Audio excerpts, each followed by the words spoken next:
Hey guys, how's it going? So I wanted to do a quick video to talk about this sculpture that was recently brought to light by John Levy on his channel.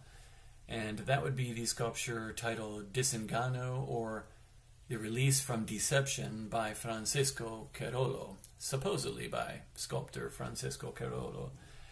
And I wanted to discuss not the artistry and the amazing skill that it would take to make that piece. I just wanted to discuss some of the symbolism that appears on there, which I find very interesting.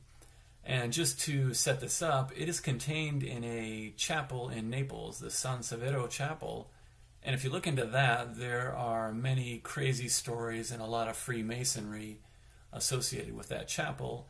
And quickly, just to give you an idea, in the basement they have what are known as these anatomical machines, which are crazy looking things, and supposedly they know how it was done, but there are a bunch of mysteries out there, just like everything else from our fake history.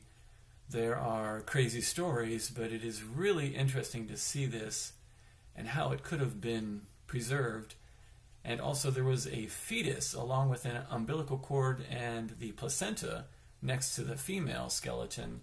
And just so happens that the fetus was stolen in the 1990s. So again, these amazing stories surrounding all these places sort of to distract you from the obvious, which is how in the world could this stuff have been created within the time period they say it was created. So back to the statue, just starting from the bottom, the pedestal, you see they have a picture of Jesus healing the blind man. So opening the eyes to deception seems to be the theme of this sculpture. It's about sorting through deceptions and lies.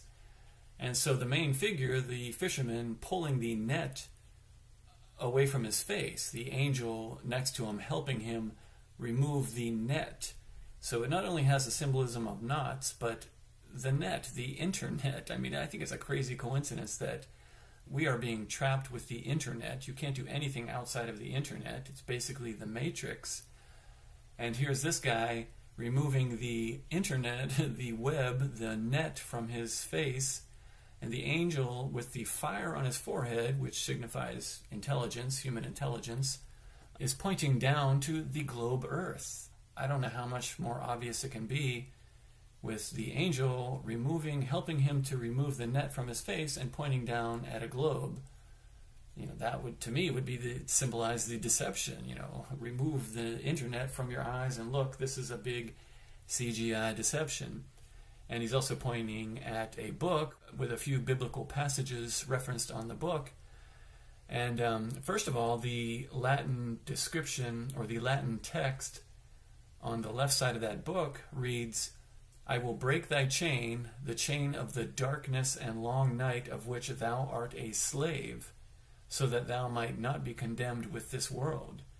Again, you're a slave to this world. You're an internet slave. You are being deceived by the globe. So I find that very interesting and a possible interpretation, an Easter egg from this ancient sculptor. So then if we turn and look at these Bible passages, the first one would be the Nahum 1 from the Latin Vulgate.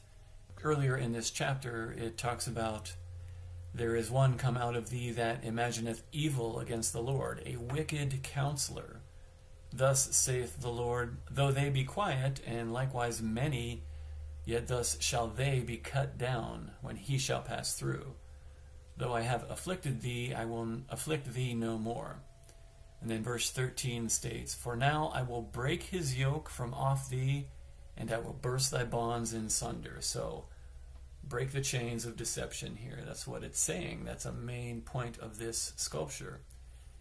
And then next is the verse, and it has the word sapientia, which could refer to either the wisdom of Solomon or the other wisdom of Sirach. And since Solomon doesn't have 22 chapters, it has to be Sirach.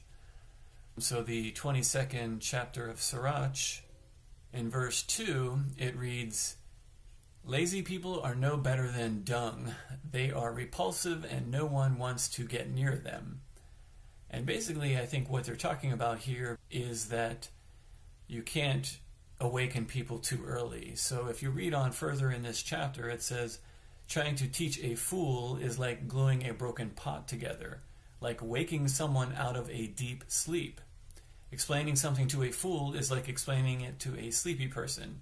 When you have finished, he'll say, "What was that again?" So this is a very interesting verse. It kind of hints at you can try to wake up the masses, but if they're not ready, they're not going to wake up, and also maybe that you have to have a lot of patience dealing with those who are not awake, who have not been gifted with the ability to see through the lies, who do not have that helper right next to them helping them pull the net off their face. So I find that to be an interesting passage. And I'm not some religious, Bible beater, but I'm just reading what is said here. And then the last one we have Corinthians, and it is Corinthians 1, chapter 11, verse 33. We got verse 33 here. So it states, "Wherefore, my brethren, when ye come together to eat, wait one for another." So basically that tells me wait for your brothers. Be patient with those who are not awake. So I find those to be very interesting bits of truths contained in this sculpture. And again, I see this as an amazing allegory to the modern age we live in, and that is the deception of the ball earth, and also the hint at the internet. I have no idea how that could have been foreseen in antiquity, but maybe this has been done before. We have no clue, really. We're pretty much blind when it comes to anything before the 1800s. Yeah, so I just wanted to share those quick little interpretations I have of this amazing sculpture. And again, we know we have a male figure pulling a net off of him with the aid of an angel who's pointing down at a globe and an open book with Bible verses. And in his hand he has that strange scepter that we see in a lot of old illustrations from books in the 1600s and even earlier. But I don't think anyone has figured out exactly what that item is for, what purpose it could have served. But he's obviously indicating something that has to do with the globe and the verses contained in that book. So again, I just thought I would share that quick bit of interpretation with you. And again, hope you're all doing well, and thank you so much for watching and listening. Take care. Adios.